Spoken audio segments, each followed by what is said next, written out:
Okay, तो chapter चल रहा है हमारा point of indifference. Point of indifference यानी पेज नंबर 9। Page number 9। तो इस चैप्टर में जो क्वेश्चंस हमारे बचे हैं, मेरे ख्याल से सिर्फ 2 क्वेश्चंस हुए हैं, शायद एक ही हुआ है, शायद सिर्फ क्वेश्चन नंबर 28 ही हुआ था। बाकी तो 29 to 35 सारे ही क्वेश्चंस अभी हमारे बचे हुए हैं। 29 to 35 ये क्वेश्चंस हमारे बचे हुए हैं।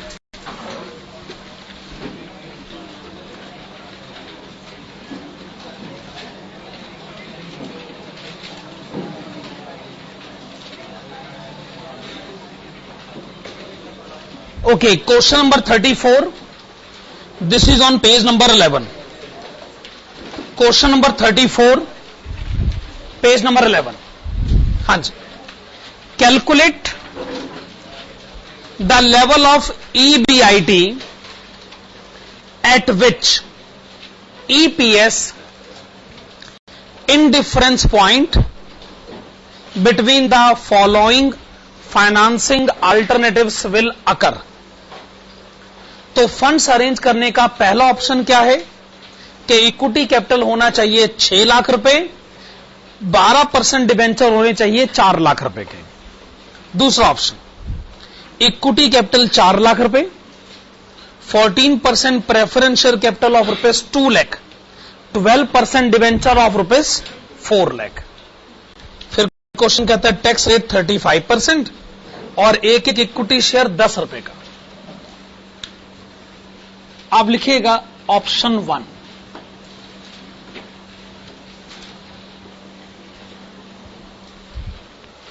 अगर आपने फंड्स को अरेंज किया ऑप्शन 1 के हिसाब से,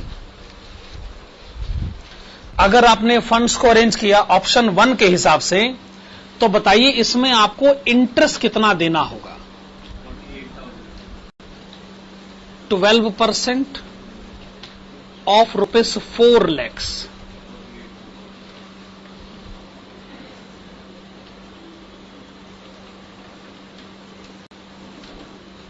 आपने बताया रुपीज 48,000।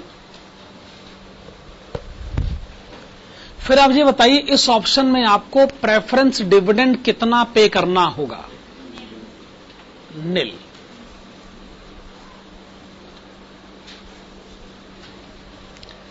ऑप्शन 1 में इक्विटी कैपिटल अगर 6 लाख रुपए का है, एक शेयर अगर 10 रुपए का है, तो इक्विटी शेयर्स कितने हो गए 60,000।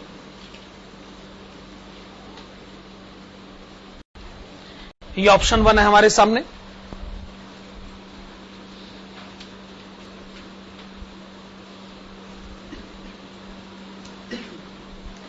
अगर हमने फंड्स को अरेंज किया सेकंड ऑप्शन के हिसाब से, सेकंड ऑप्शन में डिवेंचर्स हैं 4 लाख रुपए के, रेट ऑफ इंटरेस्ट है 12%।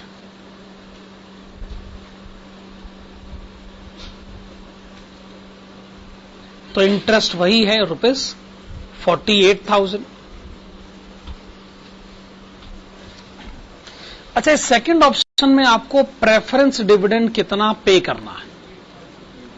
प्रेफरेंस कैपिटल है 2 लाख रुपए, रेट ऑफ डिविडेंड है 14%। कितना हो गया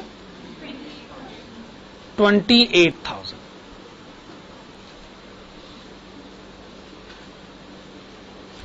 इस सेकंड ऑप्शन में इक्विटी कैपिटल अगर 4 लाख रुपए है, तो नंबर ऑफ इक्विटी शेयर्स 40,000।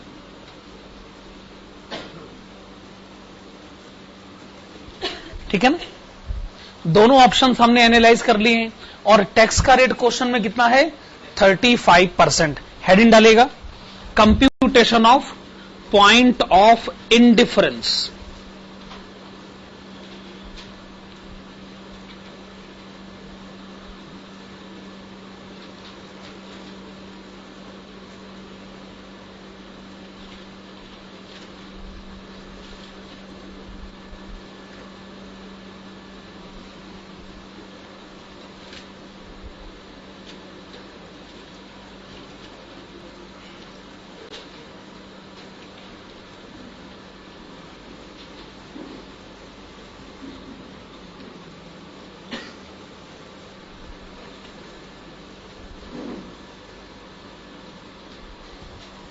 तो पहले आपने इक्वेशन लिख ली, तो जितनी बातें भी आप जानते हैं आप इसमें पुट करिए।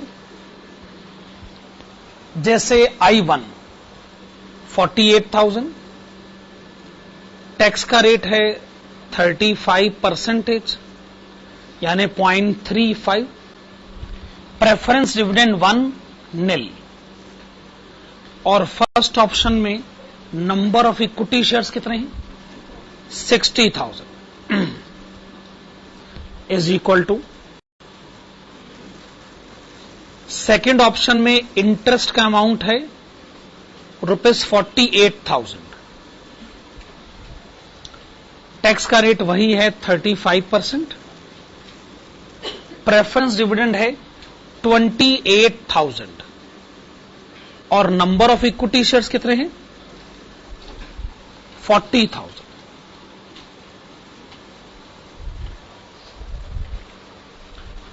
बस इसको सॉल्व करना है। सॉल्व करने से पहले, क्रॉस मल्टीप्लाई करने से पहले अगर आप कुछ कैंसिल कर सके तो सही रहेगा। जैसे ये 40,000 है और ये 60,000 है, मेरे ख्याल से इधर हम लिख सकते हैं 3 और इधर हम लिख सकते हैं 2।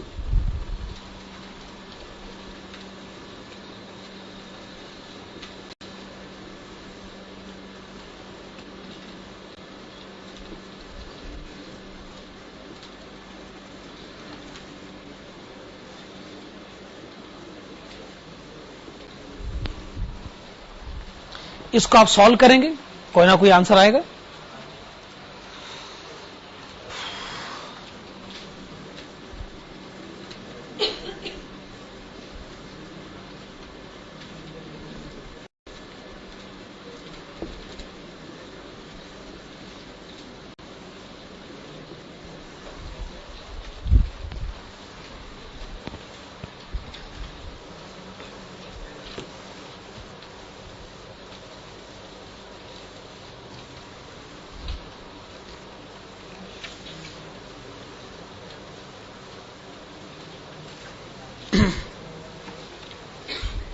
हाँ जी,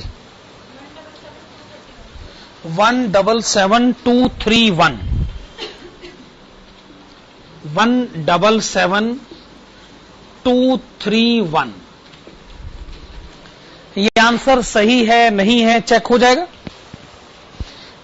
ये EBIT आप लेफ्ट हैंड साइड में पुट करो तो ऑप्शन नंबर 1 का EPS आ जाएगा, राइट हैंड साइड में पुट करो ऑप्शन नंबर 2 का EPS आ जाएगा, और अगर वो दोनों EPS इक्वल आते हैं तो इसका मतलब आपका ये आंसर सही। और वो इक्वल EPS कितना आता है वो भी आपको लिखना पड़ेगा, उसको हम कहते हैं कॉरेस्पॉन्डिंग EPS 1.4। तो आपका ये आंसर सही है। आपने EBIT कैलकुलेट करा 1,77,231 और आपका कॉरेस्पॉन्डिंग EPS है ₹1.4।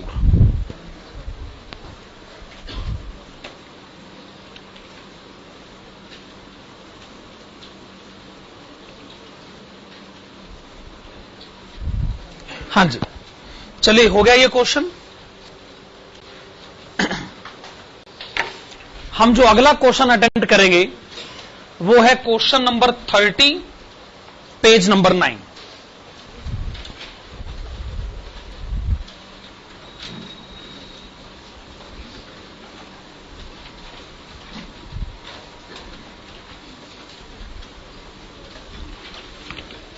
Question number 30, page number 9। हाँ जी, a company is considering 3 financial plans, plan A, plan B and plan C. Plan A क्या है कि 100% फाइनेंसिंग इक्विटी का होना चाहिए। प्लान बी क्या है 50% फाइनेंसिंग इक्विटी, 50% फाइनेंसिंग डेप्ट का होना चाहिए। प्लान सी 50% इक्विटी और 50% प्रेफरेंस कैपिटल होना चाहिए। Total investment to be raised ₹2 lakh. Cost of preference capital is 8%. Tax rate is 50%. Rate of interest on debt is 8%. Equity share of the face value of ₹10 each will be issued at premium of ₹10। तो 10 का share अगर 10 के premium पर issue करा जाए तो 20 रुपए हो गए ना। तो एक शेयर इश्यू करके 20 रुपए अरेंज करे जा सकते हैं। Expected EBIT 80,000 required for each plan. Number 1 EPS, number 2 financial BEP and number 3 point of indifference लिखेगा number 1। Computation of EPS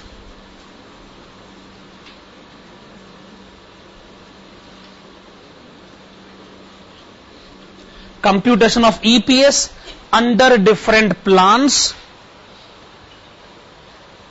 Computation of EPS under different plans of raising. Computation of EPS under different plans of raising funds of ₹2 lakhs.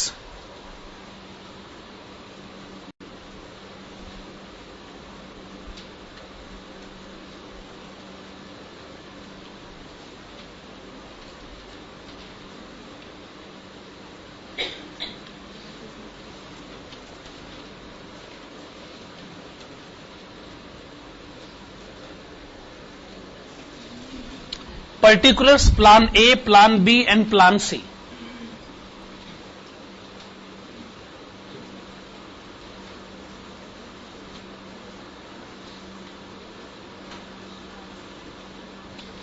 पहले लिखेगा equity capital, फिर लिखेगा 8% preference capital और लिखेगा 8% डेप्ट capital.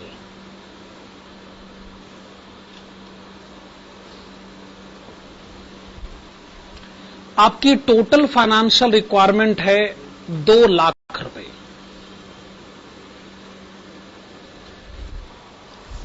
Plan A कहता है कि जी 100% इक्विटी से अरेंज कर लीजिए, यानी पूरा का पूरा 2 लाख रुपए इक्विटी फाइनेंसिंग से अरेंज करने को कहा जा रहा है।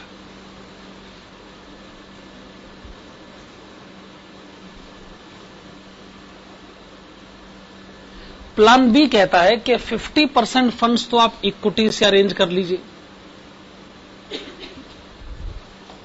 बाकी बचे 50% आप कहां से लाओगे?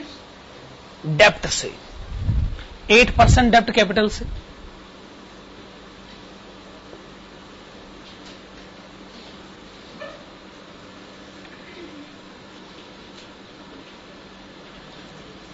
अब है प्लान सी, तो 50% फंड्स इक्विटी से ले आते और बाकी 50% फंड्स हम प्रेफरेंस से ले आते।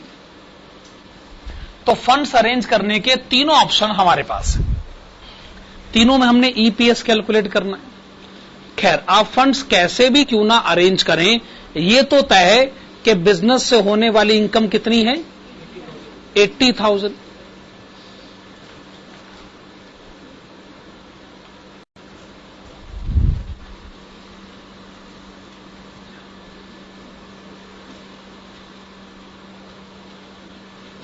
इंटरेस्ट माइनस कर लेते। देखिए, प्लान ए में कोई डेप्ट कैपिटल नहीं है, कोई इंटरेस्ट नहीं है।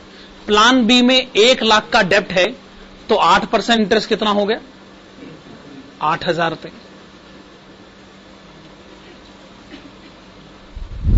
खैर, इंटरेस्ट माइनस करते ही आपको ईबीटी पता चलेगा। 80,000 के बाद है 72,000, लास्ट में 80,000। टैक्स का रेट कितना है वैसे? 50%। तो प्लान ए में आपको टैक्स देना है 40,000 रुपए, प्लान बी में आपको टैक्स देना है 36,000 रुपए, प्लान सी में आपको टैक्स देना है 40,000 रुपए। तो बैलेंसिंग फिगर जो आएगा, जो बैलेंस आएगा वो होगा EAT। प्लान ए 40,000 रुपए, प्लान बी 36,000 रुपए, प्लान सी 40,000 रुपए।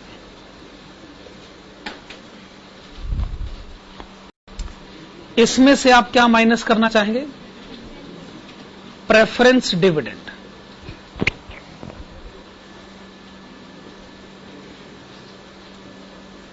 प्लान ए में कोई प्रेफरेंस डिविडेंड नहीं है, प्लान बी में नहीं है, प्लान सी में है। 1 लाख का प्रेफरेंस कैपिटल, 8% डिविडेंड, 8,000 रुपए। खैर, फिर फाइनल आंसर आ गया 40,000, 36,000 और आखिर में 32,000। ये जो आंसर आया है फाइनली, इसको आप लिखिएगा earnings available to equity share holders. ये आपने क्या लिखा? Earnings available to equity share holders. Next line में आप क्या लिखना चाहेंगे? Number of equity shares. ध्यान रखिएगा, एक शेयर को इश्यू करके 20 रुपए अरेंज होते हैं, 20 रुपए। तो अगर आपको 2 लाख रुपए चाहिए तो इक्विटी शेयर्स कितने होंगे? 10,000। यहां पर 5,000 और आखिरी केस में भी 5,000।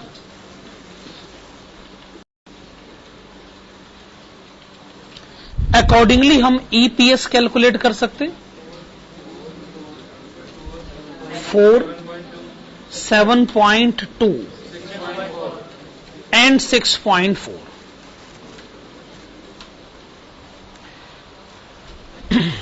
अगर क्वेश्चन हमसे पूछ ही लेता कि फंड्स को अरेंज कैसे करा जाए, तो हम प्लान बी के फेवर में है ना, क्योंकि ऑब्वियसली इसमें ईपीएस ज्यादा है। तो हमारा ओपिनियन यह है कि 50% फाइनेंसिंग अगर इक्विटी से करी जाए, बाकी 50% अगर डेब्ट से करी जाए, तो वो सिचुएशन मोस्ट फेवरेबल रिकॉग्नाइज करी जानी चाहिए। पर क्वेश्चन ने हमसे ओपिनियन पूछा तो है नहीं। खैर, अब आप आइएगा पॉइंट नंबर 2 की तरफ।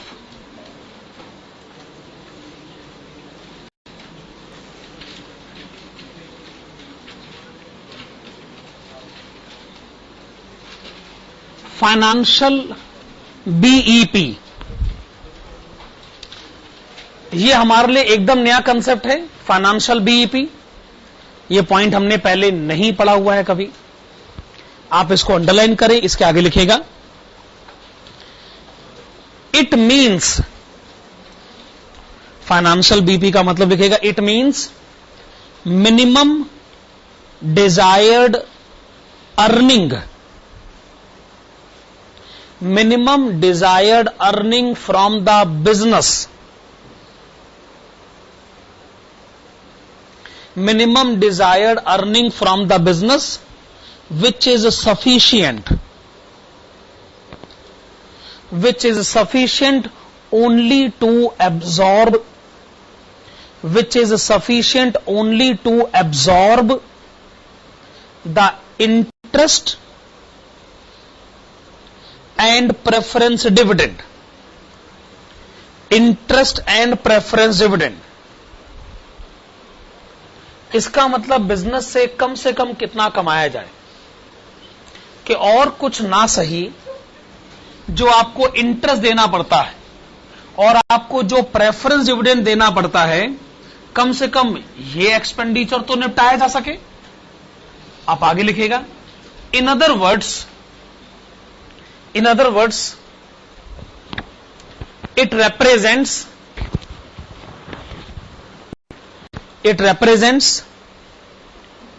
such amount of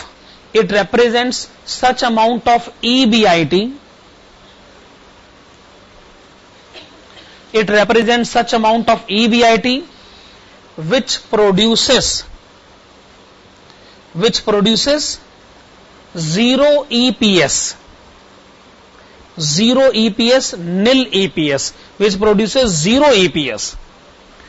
एक तरीके से मैं ये कहना चाहता हूं कि बिजनेस से कम कितना कमाया जाए कि एक इंटरेस्ट का खर्चा निपट जाए और दूसरा प्रेफरेंस डिविडेंड की पेमेंट भी निपट जाए। अच्छा, इसे निपटाने के बाद इक्विटी शेयर होल्डर को भले ही हम कुछ भी ना दें, इक्विटी शेयर होल्डर को हम कुछ कमा कर देंगे, हमने कभी वादा करा भी नहीं था, हमने कोई गारंटी दी भी नहीं थी। हमने अगर गारंटी दी है तो किस बात की गारंटी दी है कि हम इंटरेस्ट देंगे और हम प्रेफरेंस डिविडेंड देंगे। ओके, आप अगले पैराग्राफ में लिखेगा, mathematically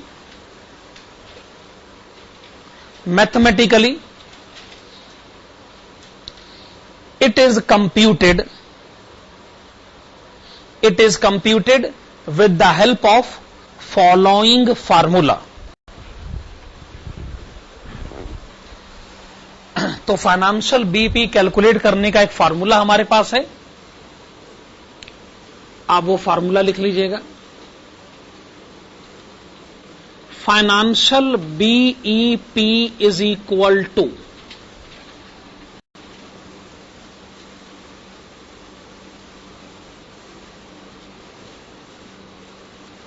interest plus preference dividend and the amount of preference dividend is to be divided by 1 minus tax rate। The amount of preference dividend is to be divided by 1 minus tax rate। पहले calculate करें। Plan A, plan A में देखकर बताइएगा कि आपको interest कितना देना है, 0। प्रेफरेंस डिविडेंड कितना देना है, 0। तो अगर आपने इस फार्मूले में 0 लिखा भी तो अल्टीमेटली तो आंसर आपका 0 ही आएगा, नील। तो आप ये कहना चाहते हैं कि अगर हमने प्लान ए में मान लीजिए कुछ नहीं कमाया तो हमने कौन सा इंटरेस्ट देना। अगर हम कुछ नहीं कमाते तो गवर्नमेंट को हम टैक्स भी कुछ नहीं देंगे।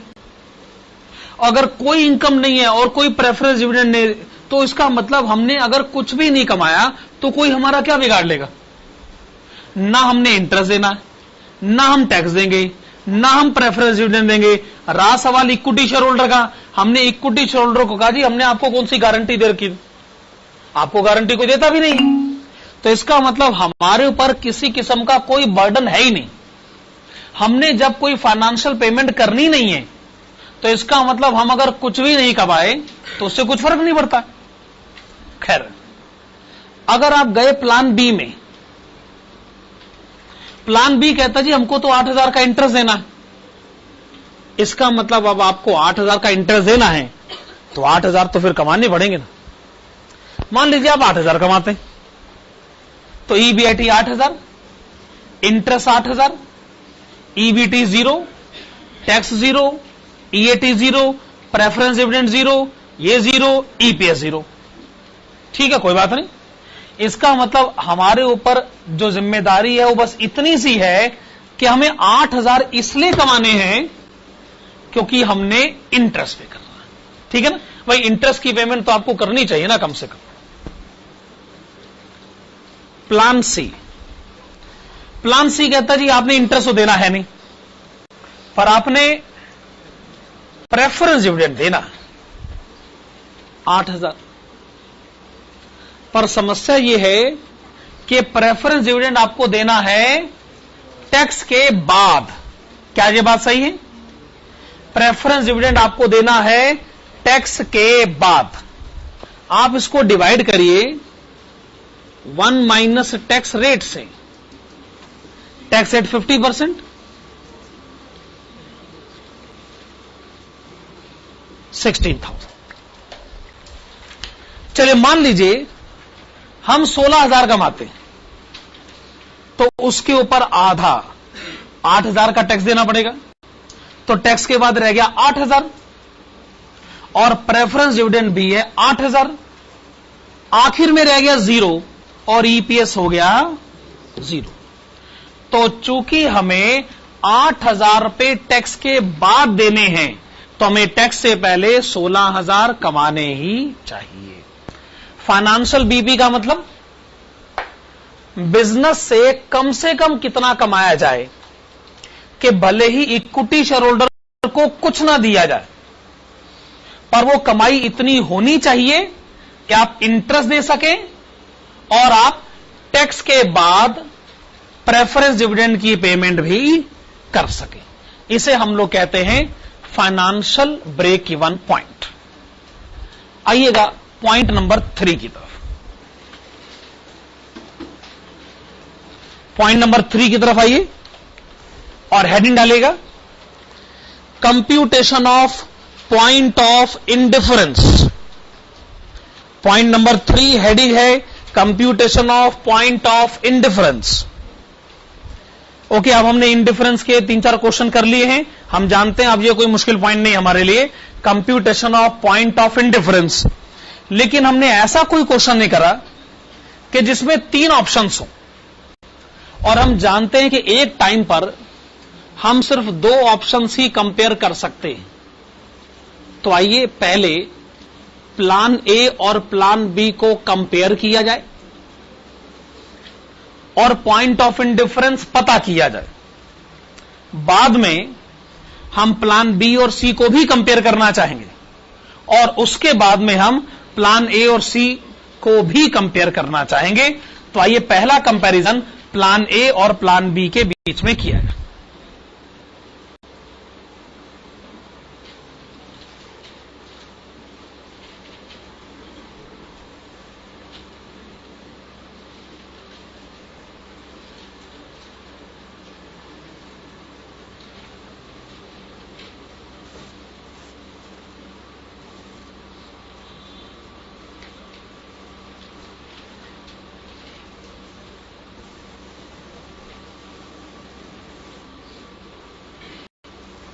ठीक है,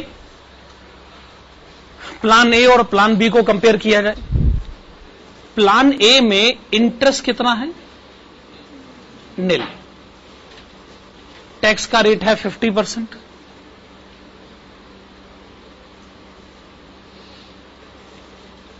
प्लान ए में नंबर ऑफ इक्विटी शेयर्स कितने हैं? 10,000। नंबर ऑफ इक्विटी शेयर 10,000 है। अच्छा, प्लान बी में इंटरेस्ट कितना है? प्लान बी में इंटरेस्ट कितना है? ये रहा 8,000। टैक्स का रेट है 50%। और प्लान बी में नंबर ऑफ इक्विटी शेयर कितने हैं? ये रहे 5,000। अब इसे सॉल्व करना आपकी जिम्मेदारी बनती है, आप इसे सॉल्व करते रहिए। आपने सॉल्व करके बताया EBIT 16,000 रुपए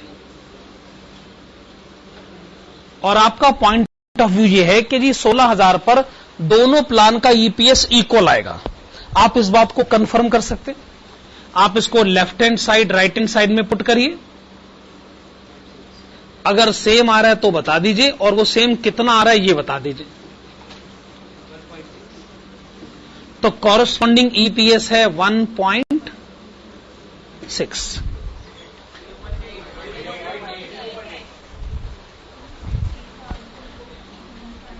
दोबारा से बताइए। 0.8 0.8। तो आपने EPS कैलकुलेट करा लेफ्ट हैंड साइड में भी राइट हैंड साइड में भी पुट करके और वो आंसर आ गया 0.8 और ये सेम आ गया। तो इसका मतलब ये आंसर हमारा सही है। आगे क्या करिएगा, फिर हेडिंग डालेगा plan A and plan C. इसी तरीके से आइए हम प्लान ए और प्लान सी को कंपेयर करें और उसके अगले स्टेप में हम प्लान बी और सी को भी कंपेयर कर लेंगे। आइए प्लान ए और प्लान सी को कंपेयर करें और इसके लिए इक्वेशन लिखें।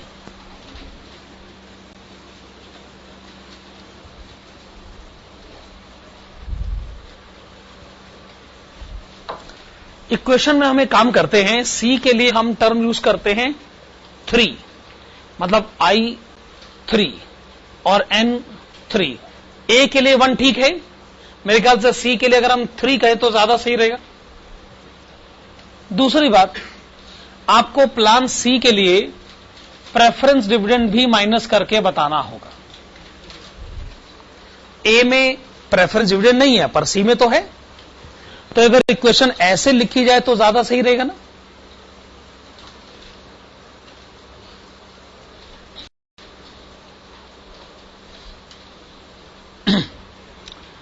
हां जी, तो लेफ्ट हैंड साइड तो वही है एज इट इज।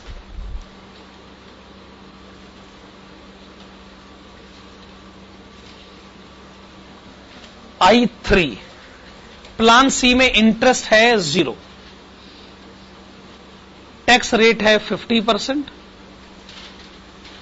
और प्लान सी में प्रेफरेंस डिविडेंड है 8000।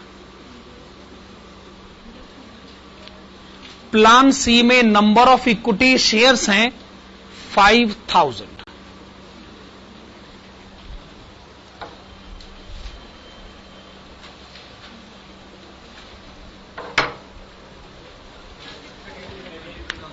$32,000।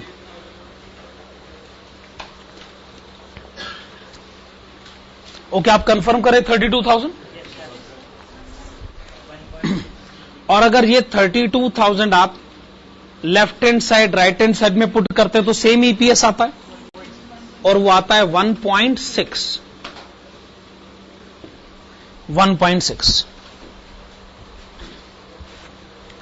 चलिए, आपने प्लान ए और प्लान सी को कंपेयर किया और आपने पाया कि पॉइंट ऑफ इंडिफरेंस है 32,000 रुपए और कॉरेस्पॉन्डिंग ईपीएस है ₹1.60।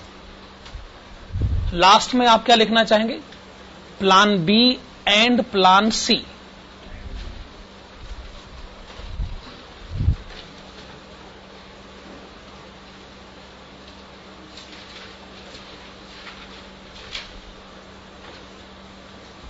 Plan B and plan C, इसके लिए इक्वेशन लिखी जाए, बी के लिए लिखा जाए 2 और सी के लिए लिखा जाए 3।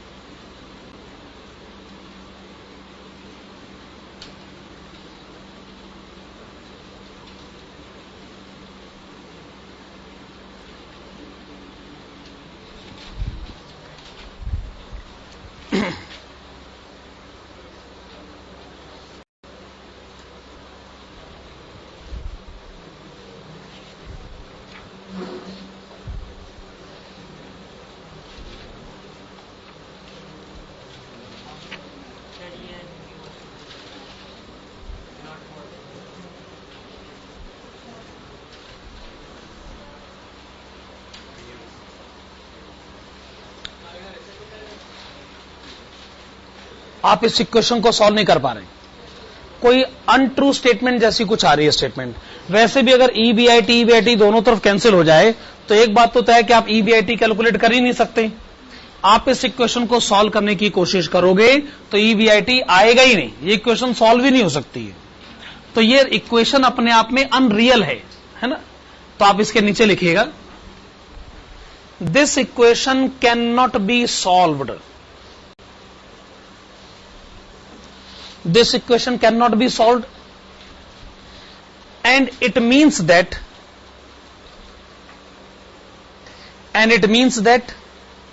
there is no such level of EBIT. There is no such level of EBIT. There is no such level of EBIT which can produce equal EPS. Which can produce equal EPS among plans B and C. तो plan B और सी में equal EPS लाने की situation possible नहीं है। हम ऐसा कोई पॉइंट कहना चाहते हैं। ओके, जिसमें भी नहीं, ऐसा नहीं।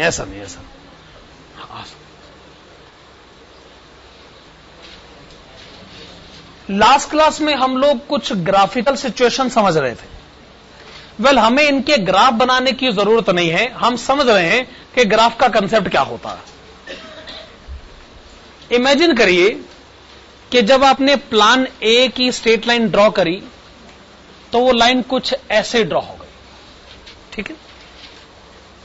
फिर जब आपने प्लान बी की लाइन ड्रॉ करी तो वो लाइन कुछ ऐसे ड्रॉ हो गई,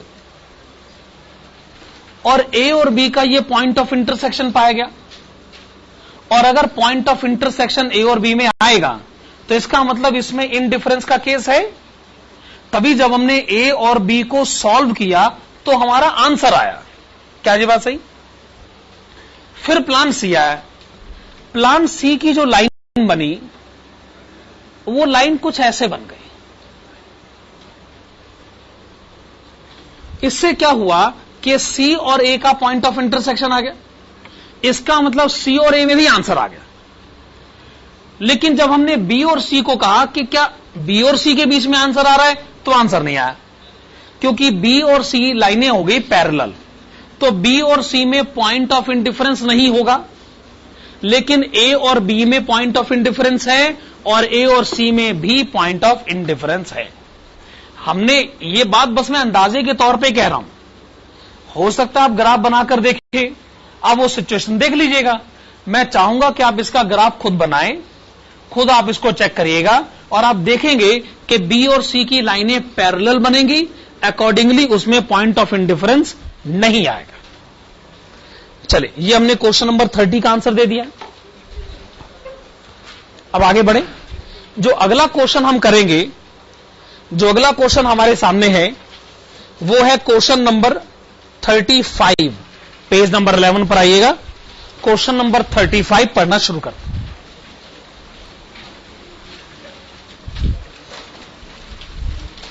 क्वेश्चन नंबर 35, पेज नंबर 11।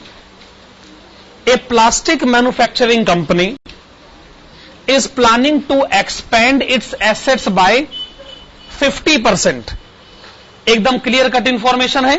हम अपनी एसेट्स को 50% एक्सपेंड करना चाहती। ठीक बात है। All financing for this will come from external sources.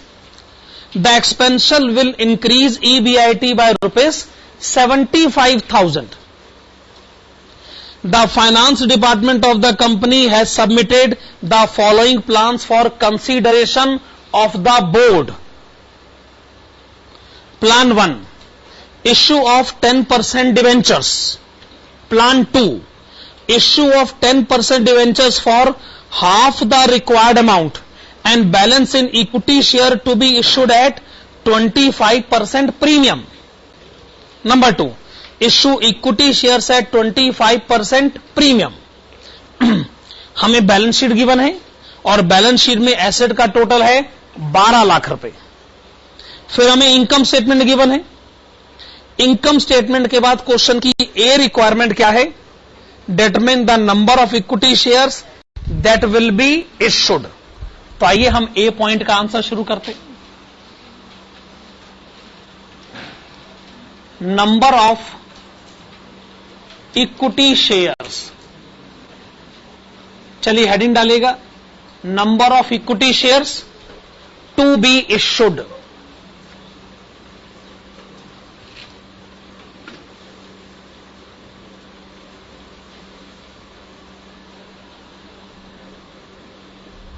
Number of equity shares to be issued. पहले आप लिखेगा टोटल फंड्स रिक्वायर्ड।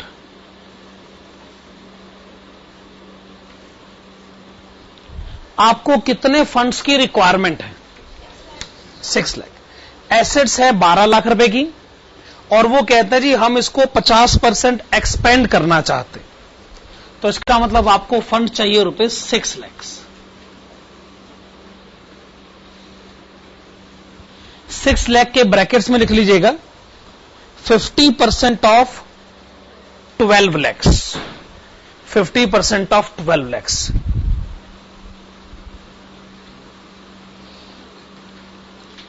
फिर लिखेगा अमाउंट रेज्ड पर इक्विटी शेयर।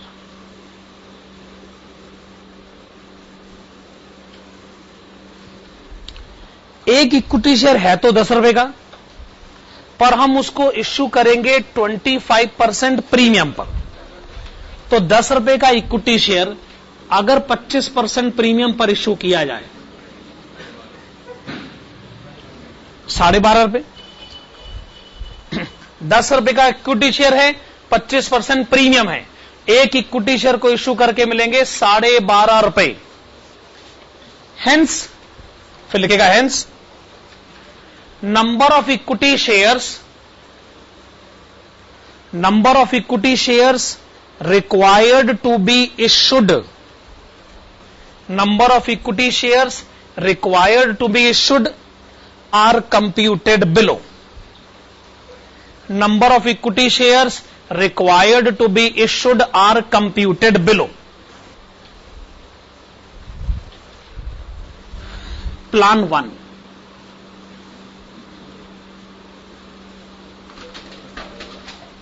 अगर आपने फंड्स को अरेंज करा प्लान 1 के हिसाब से तो उसमें कोई इक्विटी शेयर इशू नहीं होगा, क्योंकि उसमें सिर्फ डिवेंचर इशू करने का हिसाब किताब है। तो equity share to be issued nil. Plan 2 पर आइएगा। प्लान 2 कहता है आपको जितने पैसे चाहिए उसमें से आधे इक्विटी फाइनेंसिंग से अरेंज कर लेते हैं। आधे आपको फंड चाहिए 6 लाख रुपए, तो उसका आधा हो गया 3 लाख रुपए, और एक इक्विटी शेयर को इश्यू करके मिलेंगे 12 रुपए 50 पैसे। कितने इक्विटी शेयर इश्यू करे जाए? 24,000।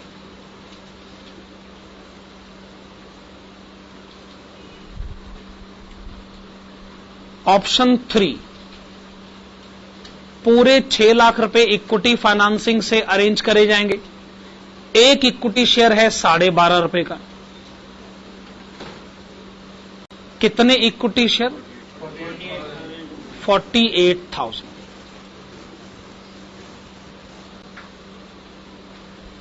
हमने क्वेश्चन के ए पॉइंट को सॉल्व कर दिया है, जिसमें हमने बताया है कि प्लान 1, 2, 3 में कितने इक्विटी शेयर इश्यू करने पड़ सकते हैं। आइए अब हम इस क्वेश्चन के बी पॉइंट को पढ़ते हैं।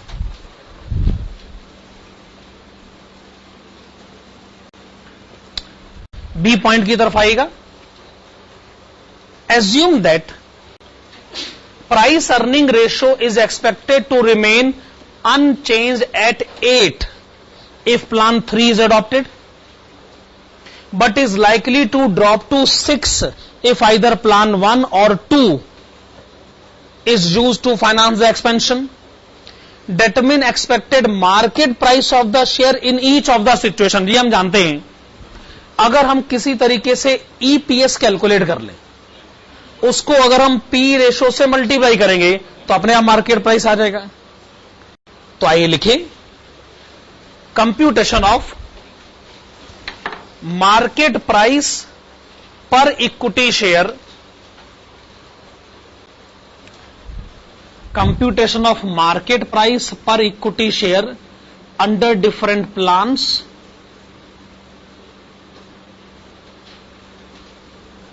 Under different plans of raising additional funds, additional funds of ₹6 lakhs.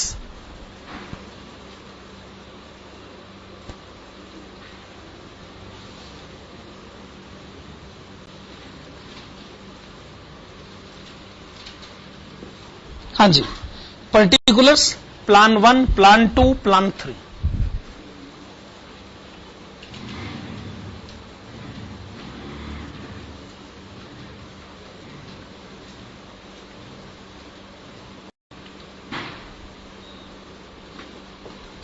पहली बात तो आप ये बताइए कि आपका एग्जिस्टिंग ईबीआईटी क्वेश्चन में कितना दे रखा है? 3 लाख रुपए।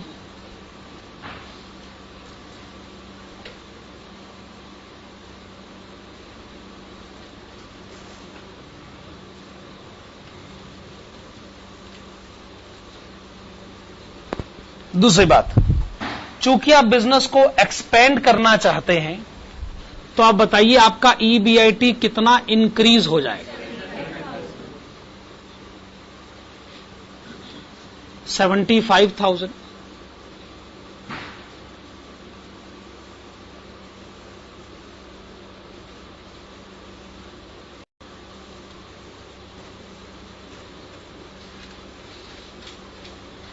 ईबीआईटी पहले से है 3 लाख रुपए और वो बढ़ जाएगा 75,000 पे। अब इसमें से हम माइनस करते हैं इंटरेस्ट। इंटरेस्ट में भी हम वही काम करते हैं। पहले है एग्जिस्टिंग, पहले से आपके ऊपर लोन है 3 लाख रुपए का, पुरानी बैलेंस शीट में लिखा है। रेट ऑफ इंटरेस्ट है 8%, 3 लाख 8%, ये बनता है 24,000 रुपए। यही नहीं, जो पुरानी इनकम स्टेटमेंट है उसमें भी 24,000 लिखा हुआ।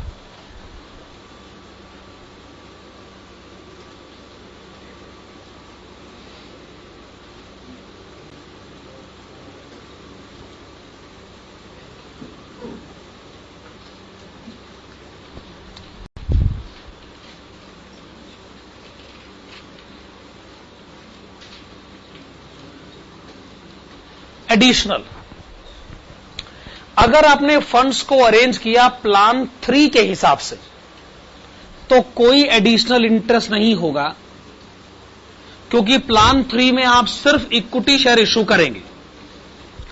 लेकिन अगर आपने प्लान 1 अडॉप्ट किया, तो पूरे के पूरे 6 लाख रुपए को डिवेंचर से फाइनेंस करवाया जाएगा। रेट ऑफ इंटरेस्ट है 10%। कितना हो गया?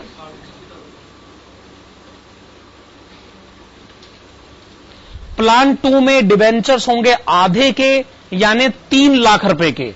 रेट ऑफ इंटरेस्ट 10%, 30,000 रुपए।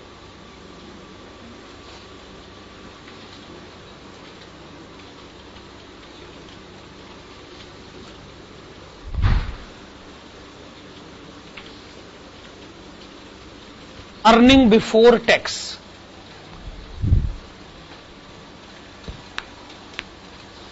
अच्छा वैसे टैक्स का रेट कितना दे रखा है?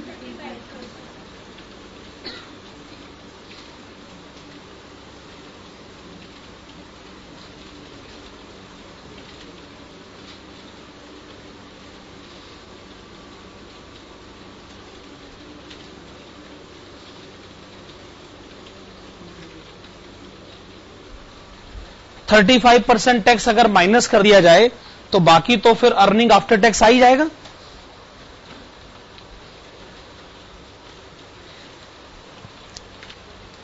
तो आप मुझे डायरेक्टली अर्निंग आफ्टर टैक्स बता सकते हैं? पहले केस में कितना है? 189,150। ये अर्निंग आफ्टर टैक्स है प्लान 1 में।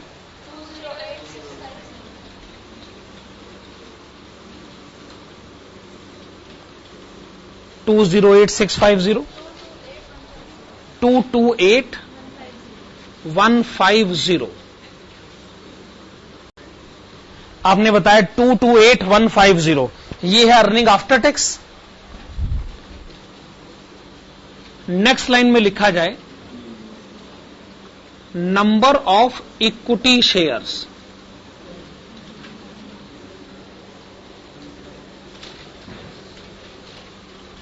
नेक्स्ट लाइन में लिखा जाए नंबर ऑफ इक्विटी शेयर्स। अच्छा, आपके पास पहले से इक्विटी शेयर्स कितने हैं? पहले से पुरानी बैलेंस शीट देखिए, पहले से आपके पास इक्विटी शेयर हैं 40,000। क्या ये बात सही है? पहले से इक्विटी शेयर है 40,000। प्लान 1 में आप और कोई इक्विटी शेयर इशू नहीं करेंगे, तो इक्विटी शेयर वही रहेंगे जो पहले थे, यानी 40,000। प्लान 2 में 24,000 नए शेयर, तो शेयर्स कितने हो गए? 64,000। 40,000 पहले, 24,000 और। प्लान सी में 48,000 नए शेयर, तो टोटल शेयर्स हो गए 88,000, 88,000।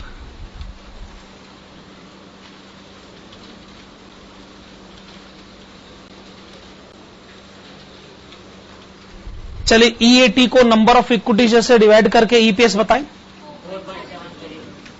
4.73 4.73 के बाद 3.26 3.26 के बाद 2.59 2.59 ये है EPS।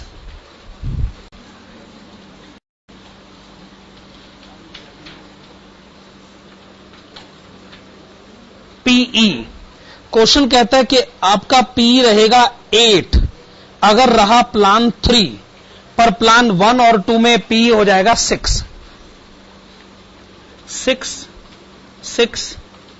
and 8।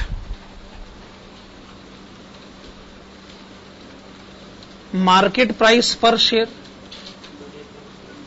जो कि कैसे आएगा, EPS को PE रेशो से मल्टीप्लाई कर लीजिए। तो प्लान 1 का आंसर बताइए। 28.38 प्लान 1 का मार्केट प्राइस है। 19.56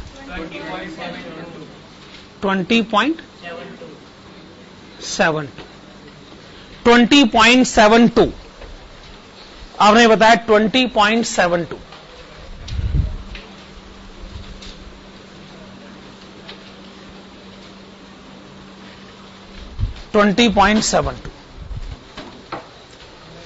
चलिए इस क्वेश्चन के बी पॉइंट को हमने सॉल्व कर लिया है। पॉइंट नंबर सी की तरफ आइएगा। हां जी, please come to point number C. Determine the indifference point between number 1 plans 1 and 2, number 2 plans 1 and 3, number 3 plans 2 and 3। तो आप लिखेगा computation of point of indifference.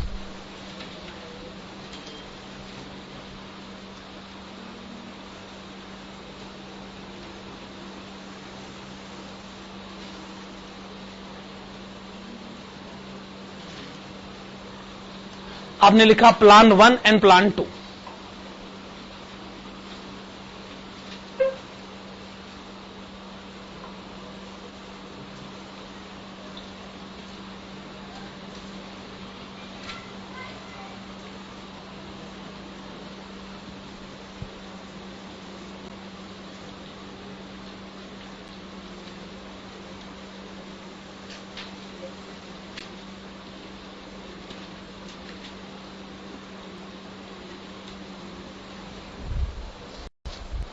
हाँ जी, ये क्वेश्चन लिख लिया आप लोगों ने।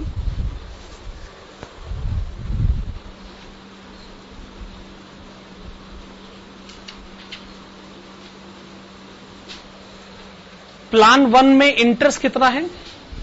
24,000 तो ये था ही, 60,000 और, तो प्लान 1 में टोटल इंटरेस्ट हो गया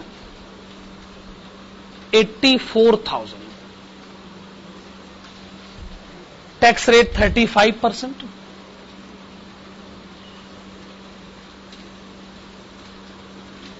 अच्छा, प्लान 1 में नंबर ऑफ इक्विटी शेयर्स कितने हो गए? 40,000।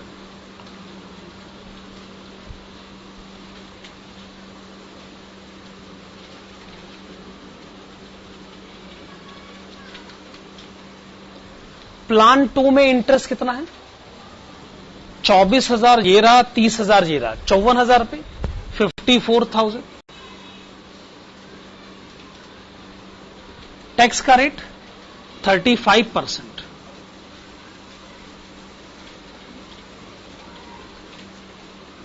Number of equity shares 64,000। आप इसको सॉल्व कर लीजिए।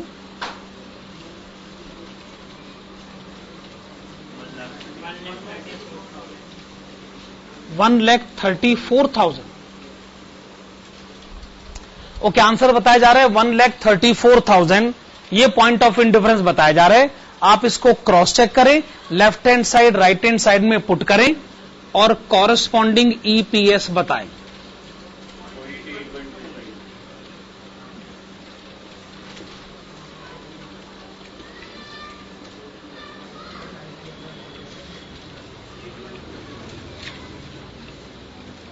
कॉरेस्पॉन्डिंग ईपीएस है 0.8125।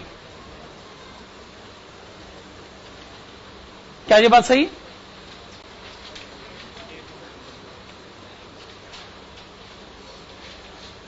आपने इसको left hand side right hand side में पुट करा, यही आ रहा है ना 0.8125। अच्छा, क्वेश्चन के इस सी पॉइंट में सेकंड रिक्वायरमेंट क्या है कि अब आप प्लान 1 और प्लान 3 को कंपेयर करिए।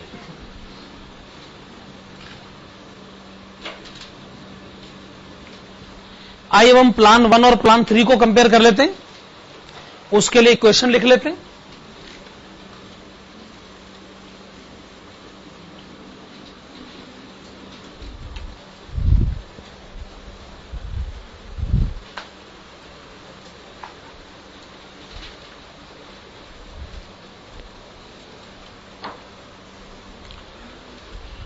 प्लान 1 तो वही है जिसमें इंटरेस्ट 84,000 है, लेकिन प्लान 3 में इंटरेस्ट है 24,000।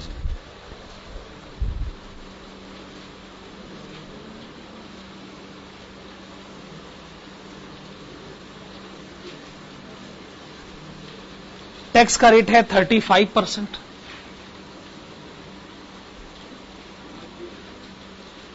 और नंबर ऑफ इक्विटी शेयर्स कितने हैं? 88,000।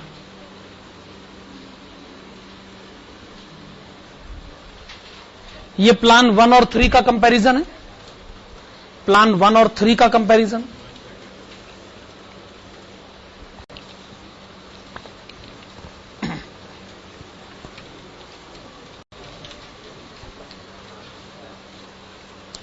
तो इसको सॉल्व करके आप क्या आंसर बताते हैं? सेम आंसर आ रहा है, वही आंसर आ गया 1,34,000।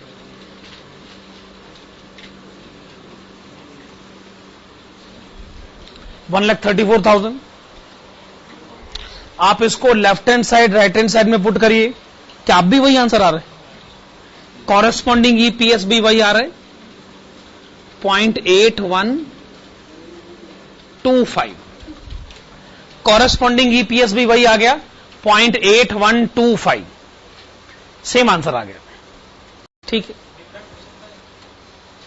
पिछले क्वेश्चन में डिफरेंट ही था। वैसे अगर आप पिछले क्वेश्चन में देखिए उसमें तो डिफरेंट ही था। वो तो हम थोड़ी कह रहे, वो तो हम सॉल्व करें और सेम आ रहा है। डिफरेंट भी हो सकता है। अच्छा, लास्ट में 0.3, ये कौन सा है? Plan 2 and plan 3।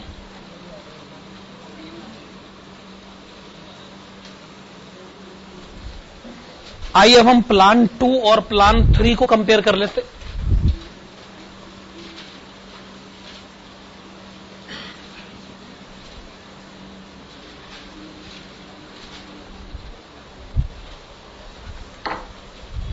प्लान 2 में इंटरेस्ट कितना है? 54,000।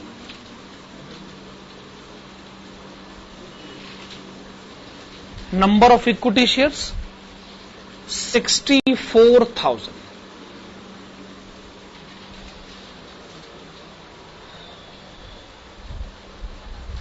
ये प्लान 2 और प्लान 3 का कंपैरिजन हो गया।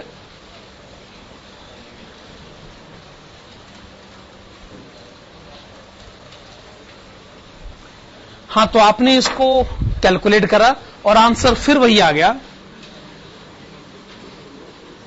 ₹1,34,000। आंसर फिर वही आ गया ₹1,34,000। और आपने फिर इसको क्रॉस चेक किया, फिर कॉरेस्पॉन्डिंग ईपीएस वही आ गया 0.8125। 0.8125।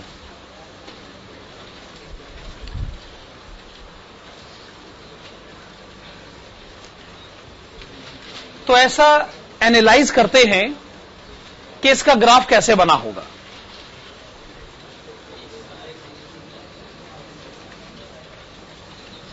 अगर ये प्लान 1 का ग्राफ है, स्ट्रेट लाइन, यस यस,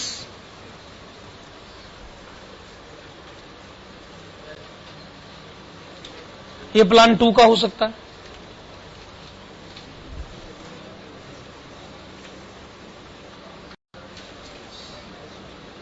और ये प्लान 3 का भी हो सकता है।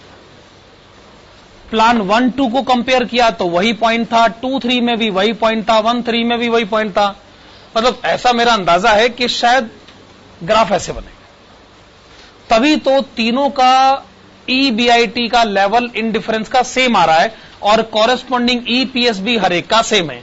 ऑब्वियसली 3 लाइनें ऐसे ड्रॉ हो सकती, तो मुझे तो लग रहा है कि ऐसा ही इस क्वेश्चन में ग्राफ बनेगा। अगर हम ग्राफ बनाएंगे तो ऐसे बनना चाहिए। हाँ जी, पेज नंबर 9 पर आइएगा। Page number 9, question number 31।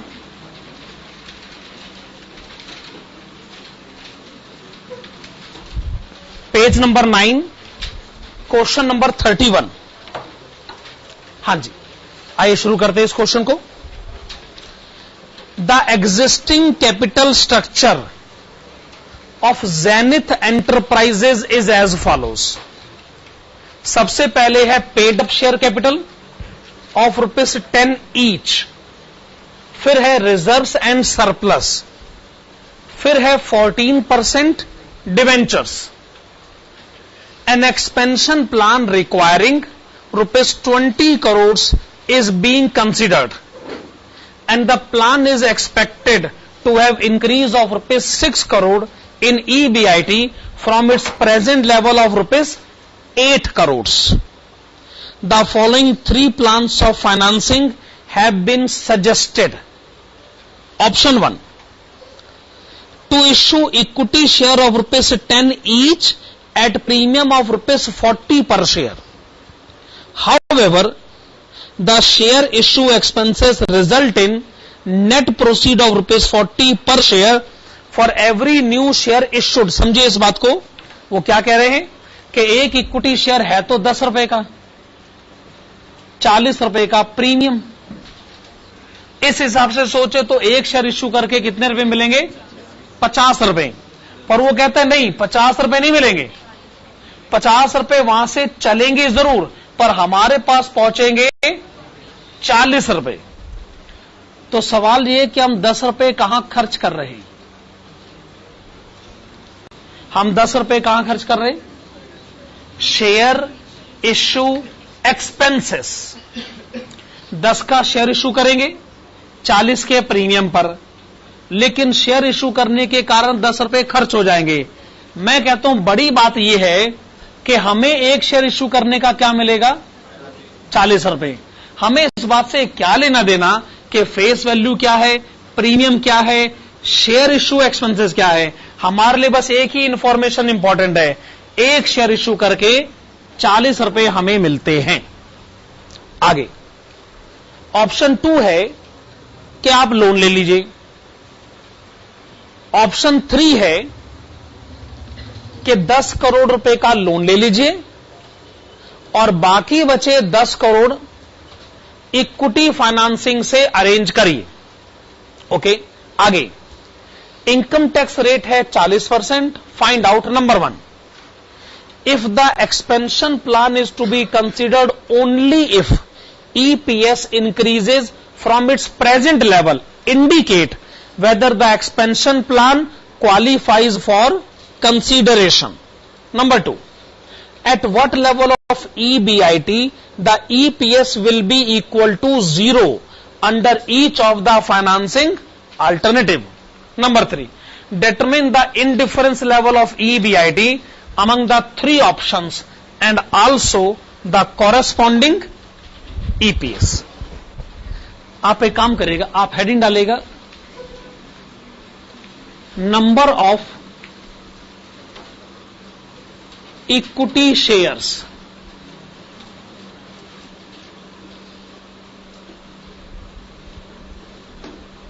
लिखेगा number of equity shares to be issued.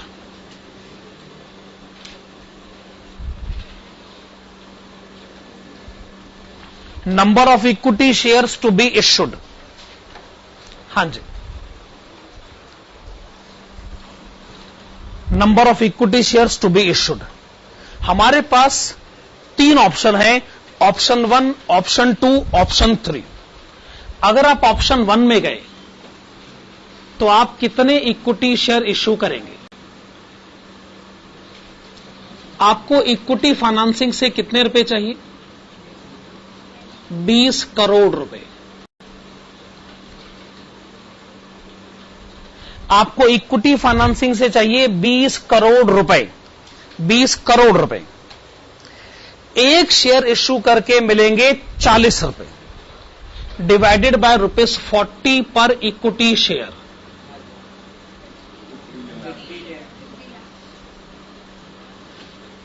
कितना हो गया?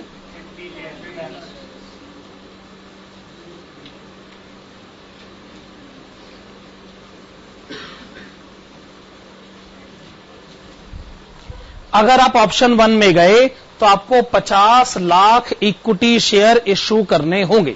ओके,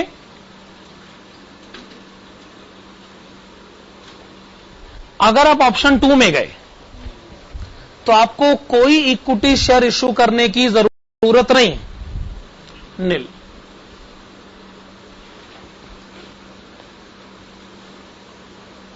अगर आप ऑप्शन 3 में गए तो आधा अमाउंट यानी 10 करोड़ रुपए।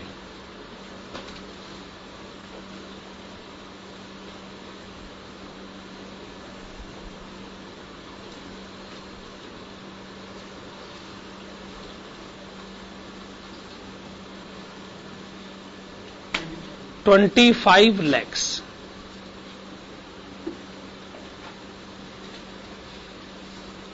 चलिए, एक कैलकुलेशन तो आपने कर ली।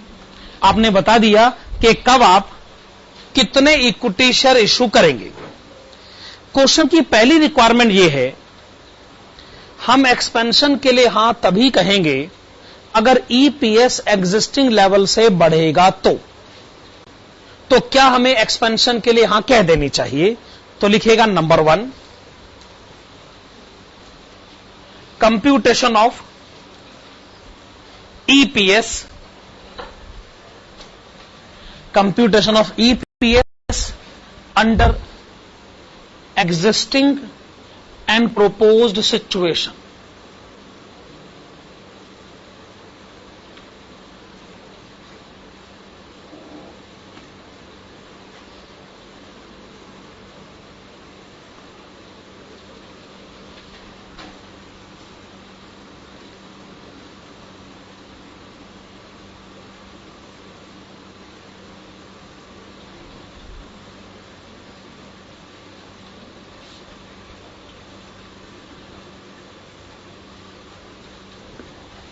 पर्टिकुलर्स एग्जिस्टिंग एंड प्रोपोज्ड, और प्रोपोज्ड में आप लिखना चाहेंगे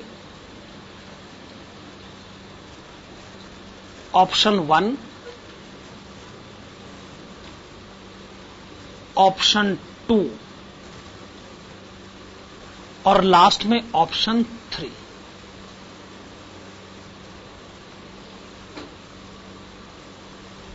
पर्टिकुलर्स एग्जिस्टिंग, प्रोपोज्ड में ऑप्शन 1, ऑप्शन 2 एंड ऑप्शन 3। ठीक है? हां जी, अब लिखिएगा EBIT। एक जगह क्वेश्चन कहता है कि आपका जो एग्जिस्टिंग EBIT है वो है 8 करोड़ रुपए, तो एग्जिस्टिंग EBIT लिखिएगा 8 करोड़ रुपए। और अगर आपने बिजनेस को एक्सपेंड किया तो EBIT बढ़ जाएगा 6 करोड़ रुपए, 6 करोड़ बढ़ जाएगा। तो ये कितना हो जाएगा?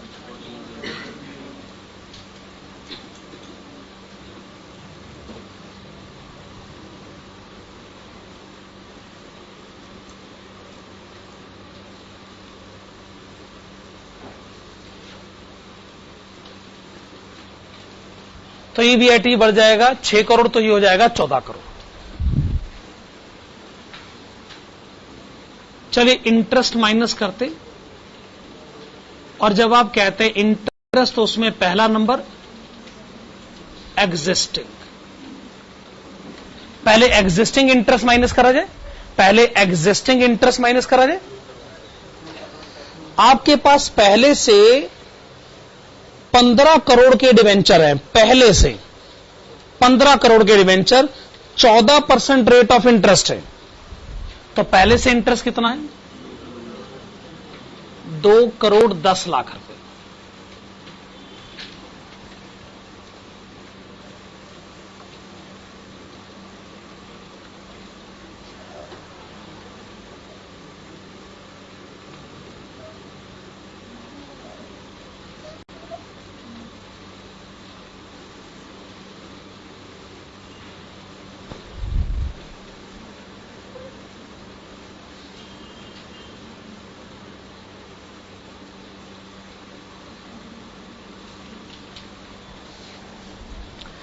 हाँ जी, आपको फंड चाहिए 20 करोड़। अगर आपने उसको ऑप्शन 1 से अरेंज करा तो कोई एडिशनल इंटरेस्ट नहीं होगा,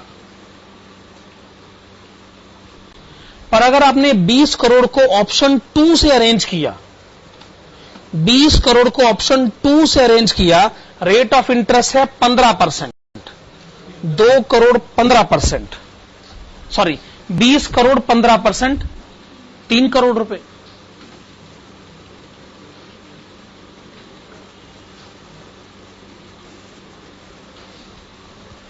अगर आपने ऑप्शन 3 को पिक करा तो 10 करोड़ का लोन होगा और 15% रेट ऑफ इंटरेस्ट होगा।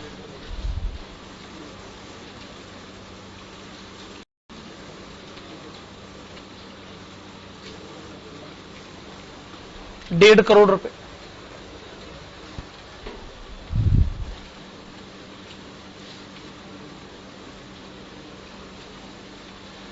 ईबीटी आ जाएगा। टैक्स का रेट कितना है वैसे? 40%।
हाँ जी, number of earning after tax बताएंगे पहले। एग्जिस्टिंग कितना? EAT 3 करोड़ 54 लैक्स।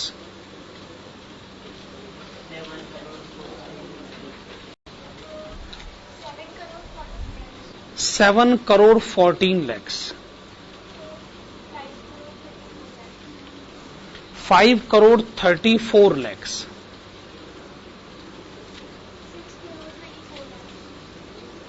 6 करोड़ 24 लैक्स। 6 करोड़ 24 लैक्स।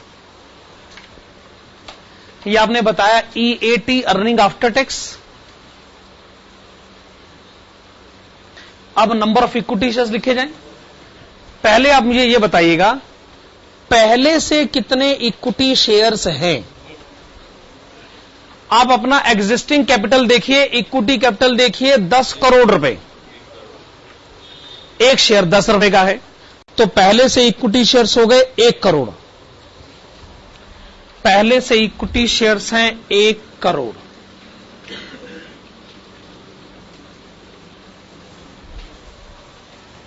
पहले से इक्विटी शेयर 1 करोड़। अगर आपने फंड्स को अरेंज किया ऑप्शन 1 के हिसाब से, तो आप कितने नए इक्विटी शेयर इश्यू करेंगे? 50 लाख। अब इक्विटी शेयर कितने हो जाएंगे? 1,50,00,000। अगर आपने फंड्स अरेंज करे ऑप्शन 2 के हिसाब से तो कोई नया इक्विटी शेयर इशू करने की जरूरत नहीं है। तो इक्विटी शेयर वही रहेंगे जो पहले थे, 1 करोड़। अगर आपने ऑप्शन 3 को पिक करा तो आप 25 लाख नए इक्विटी शेयर इशू करोगे। 1 करोड़ शेयर पहले से, इक्विटी शेयर्स हो गए 1,25,00,000। तो नंबर ऑफ इक्विटी शेयर्स हमने काफी आसानी से कैलकुलेट करें। हमने EAT को नंबर ऑफ इक्विटी शेयर से डिवाइड करा।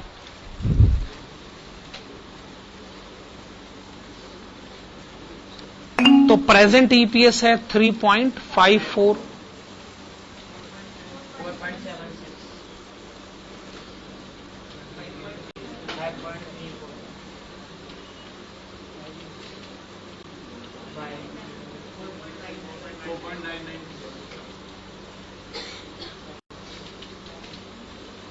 4.99।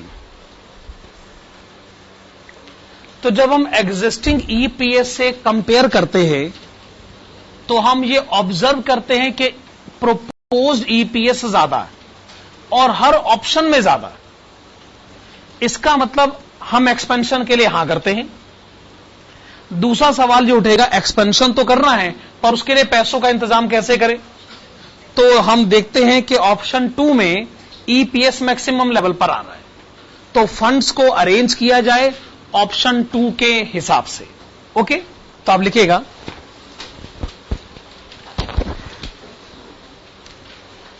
As compared to existing situation, as compared to existing situation, comma EPS under proposed situation is increasing. EPS under proposed situation is increasing and therefore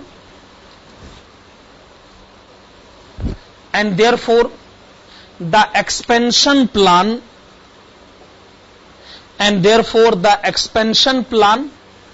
qualifies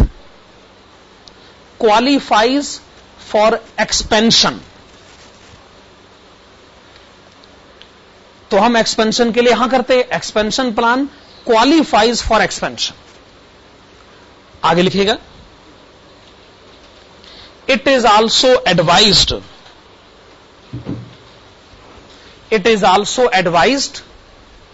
to arrange the funds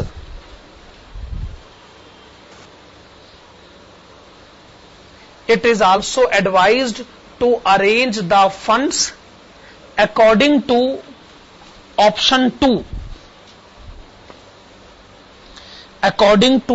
2, because maximum EPS will be obtained in such a case, maximum EPS will be obtained in such a case। Okay, point number 2 में आइएगा। इस question के point number 2 में, at what level of EBIT the EPS will be 0 under each of the financing alternative. तो मैं ये जानना चाहूंगा ये क्वेश्चन हमसे क्या पूछ रहा है।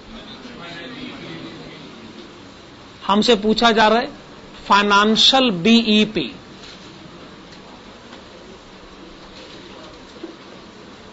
ये बात हम पढ़ चुके हैं, फाइनेंशियल BEP यानी बिजनेस से कम इतना कमाया जाए कि इंटरेस्ट और प्रेफरेंस डिविडेंड की पेमेंट निपट जाए, भले ही उसके बाद EPS 0 आ जाए। फार्मूला लिखिएगा इसका, interest plus preference dividend and the amount of preference dividend is to be divided by 1 minus tax rate। पर इस क्वेश्चन में प्रेफरेंस डिविडेंड तो है नहीं, इसका मतलब सिर्फ इंटरेस्ट ही आपका आंसर है। ऑप्शन 1, ऑप्शन 1 में आपको कितना इंटरेस्ट देना पड़ेगा? 2 crore 10 lakh.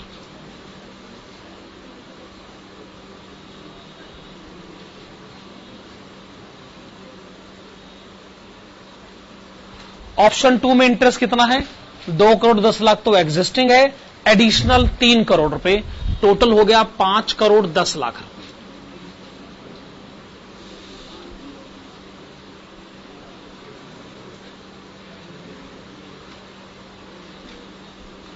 Option 3,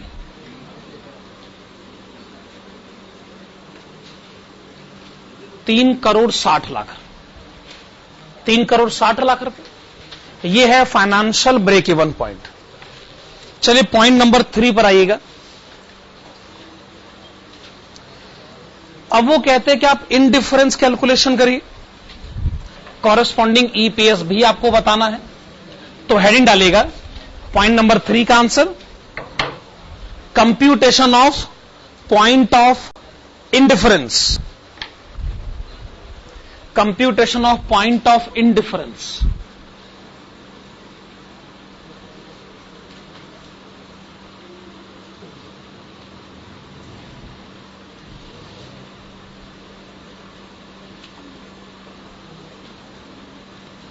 option 1 and option 2।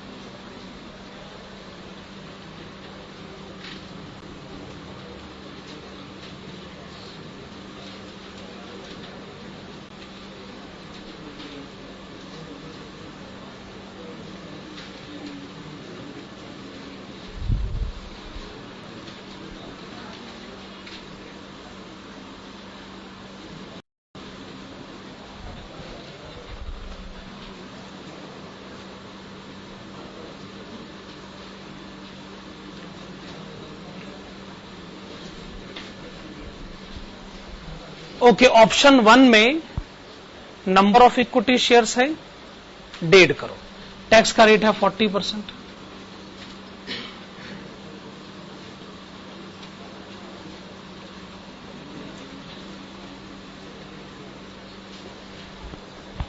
Option 2,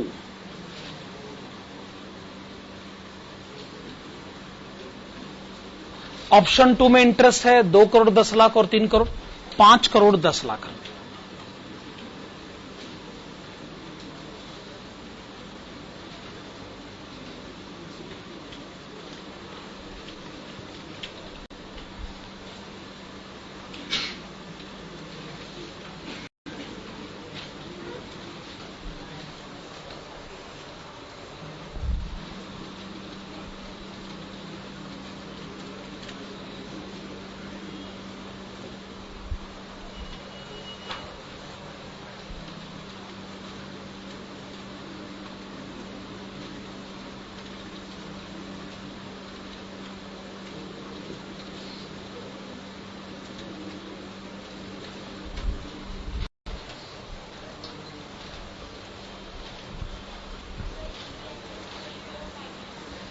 three crore 90 lakhs, क्या है 3 करोड़ 90 लाख आ रहा है?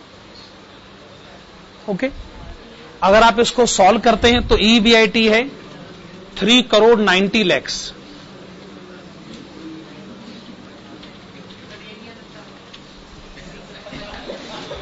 आप चेक कर लीजिए, left hand side right hand side अगर इक्वल है तो ये आंसर सही है। पहले वेरीफाई करिए।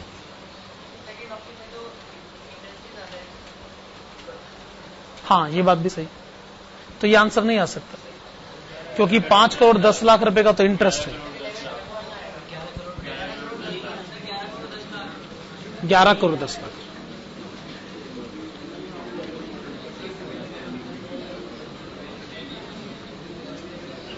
जो भी आंसर है, ये अगर ये आंसर है तो आप इसको चेक करिए। हाँ, अगर ये आंसर है तो आप इसे चेक करिए, left hand side right hand side में पुट करिए आंसर इक्वल आ जाए तो ये आंसर आपका सही है। और आप कहते हैं कॉरेस्पॉन्डिंग ईपीएस कितना है? 3 रुपए 60 पैसे।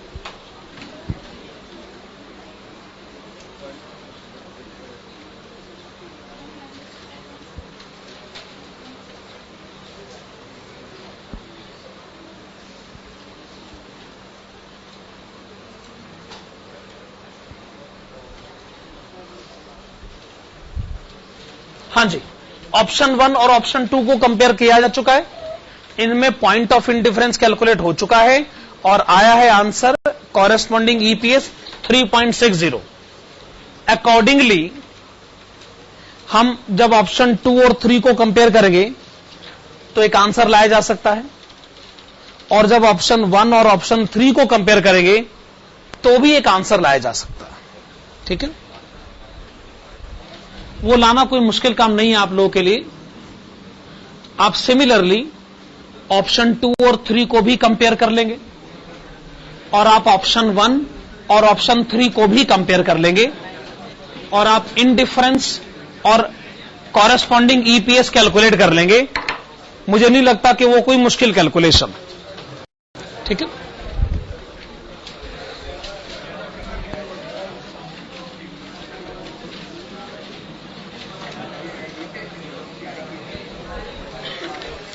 okay, we come to question number 32.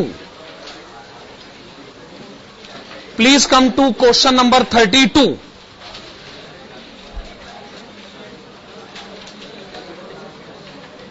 Okay, a company wants to implement a project for which rupees 30 lakhs is required to be raised from the market as means of financing the project.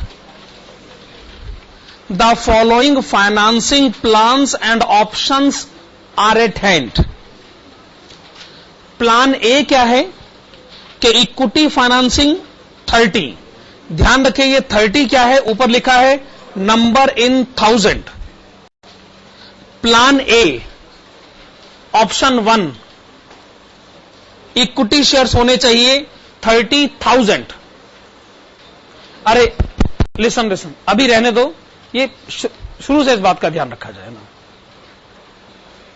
Option 2 equity shares होने चाहिए 15,000 और debentures होने चाहिए 15,000। Plan B equity share होने चाहिए 30,000, option 2 में equity share 20,000, preference share 10,000। Similarly plan C के option 1 और ऑप्शन 2 हमारे सामने है। Assuming corporate tax to be 55%, face value of all the shares and debentures 100 each. Calculate indifference point and earning per share for each of the financing plans under option first and option second. चलिए heading डालेगा computation of point of indifference.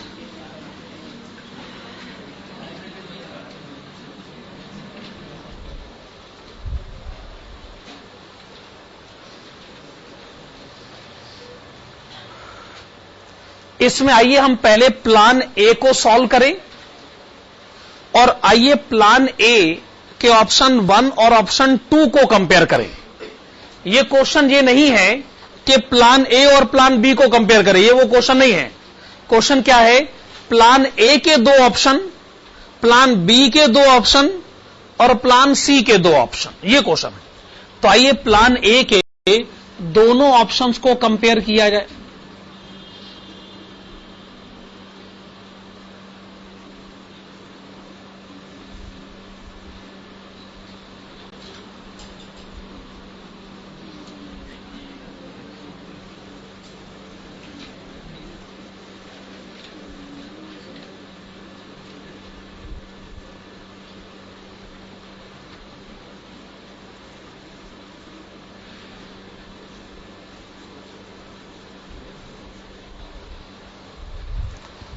हम plan A के दोनों options को compare करना चाहते हैं।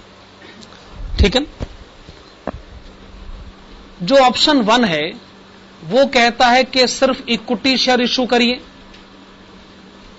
अगर सिर्फ इक्विटी शेयर इशू करोगे तो इसमें तो इंटरेस्ट होगा नहीं, इंटरेस्ट इज निल।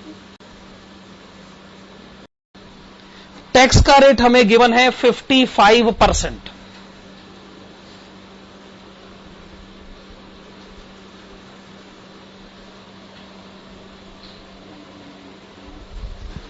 N1, अगर आपने फंड्स को अरेंज किया ऑप्शन 1 के हिसाब से तो आपको कितने इक्विटी शेयर इशू करने होंगे? 30,000, 30,000। 30,000। ध्यान रखिए, एक इक्विटी शेयर 100 रुपए का है, एक डिवेंचर भी 100 रुपए का, एक प्रेफरेंस शेयर भी 100 रुपए का है। अगर 30,000 शेयर इशू करे जाएं 100 रुपए के रेट पर तो 30 लाख रुपए अरेंज करे जा सकते हैं, जैसा कि पहली लाइन में कहा गया है।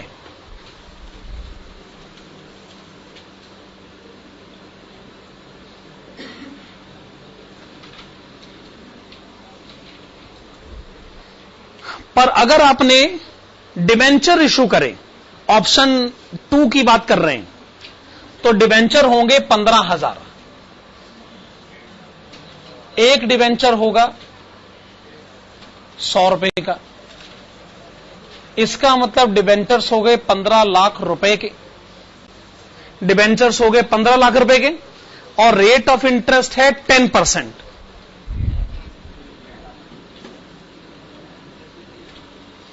1,50,000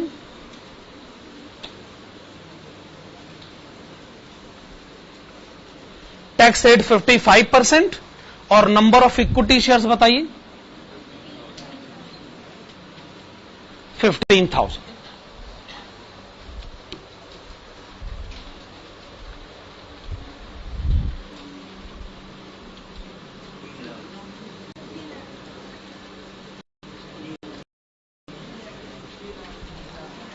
ईबीआईटी आपने बताया ₹3 लाख। आप इसे left hand side right hand side में पुट करें, corresponding EPS ₹4.5।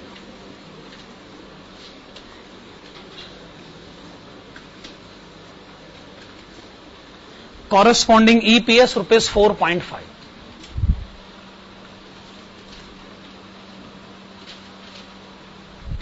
Okay, we come to plan B.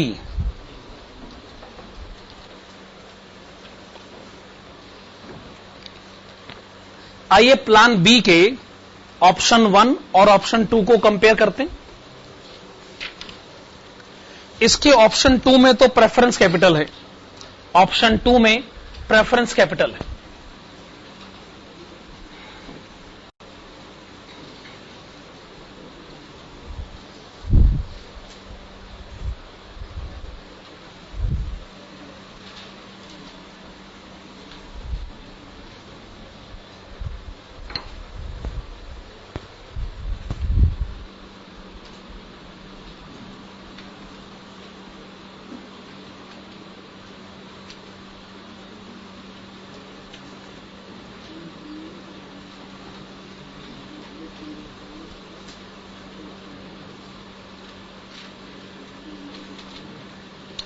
Okay, option 1 में तो सिर्फ इक्विटी शेयर्स होंगे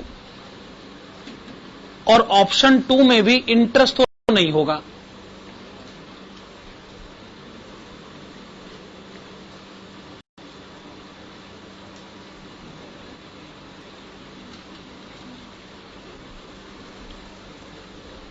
ऑप्शन 2 में भी इंटरेस्ट तो नहीं होगा, पर ऑप्शन 2 में इक्विटी शेयर्स कितने हैं? 20,000। और ऑप्शन 2 में प्रेफरेंस शेयर कितने हैं? 10,000 प्रेफरेंस शेयर है ना। और 10,000 प्रेफरेंस शेयर कितने के हो गए वैसे?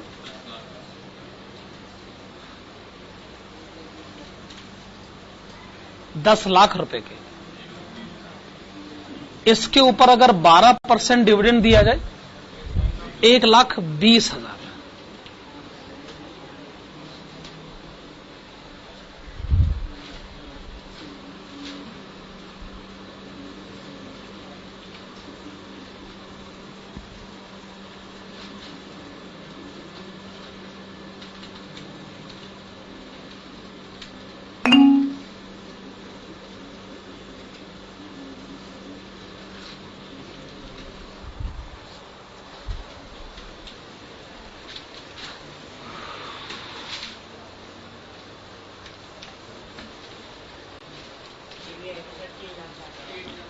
3,60,000, 8 lakhs।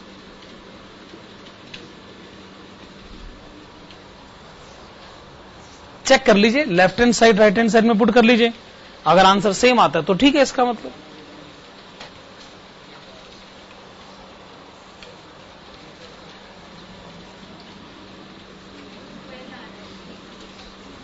सेम आंसर आ रहा है। तो आप लिखेंगे कॉरेस्पॉन्डिंग ईपीएस ₹12। कॉरेस्पॉन्डिंग ईपीएस आपने बताया ₹12।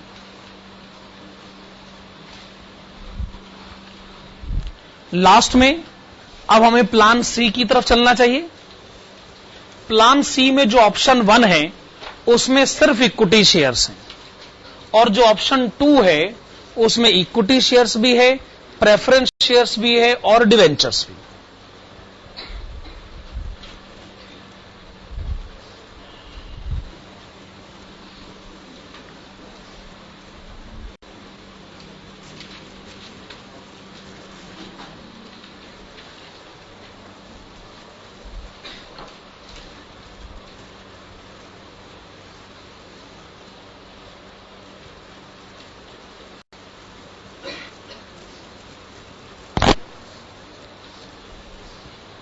तो लेफ्ट हैंड साइड तो वही है एकदम।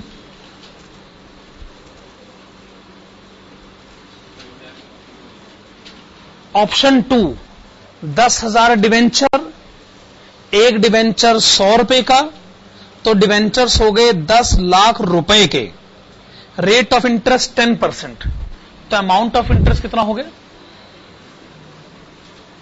1 लाख।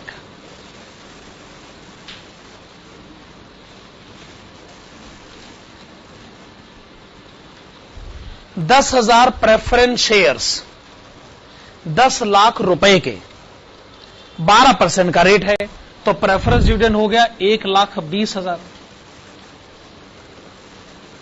और इक्विटी शेयर्स हो गए 10,000।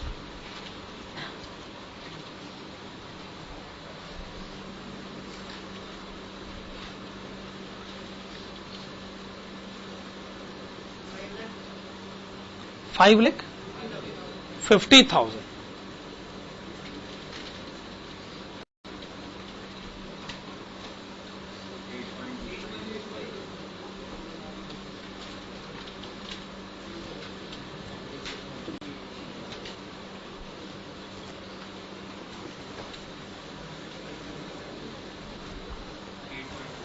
$8.25।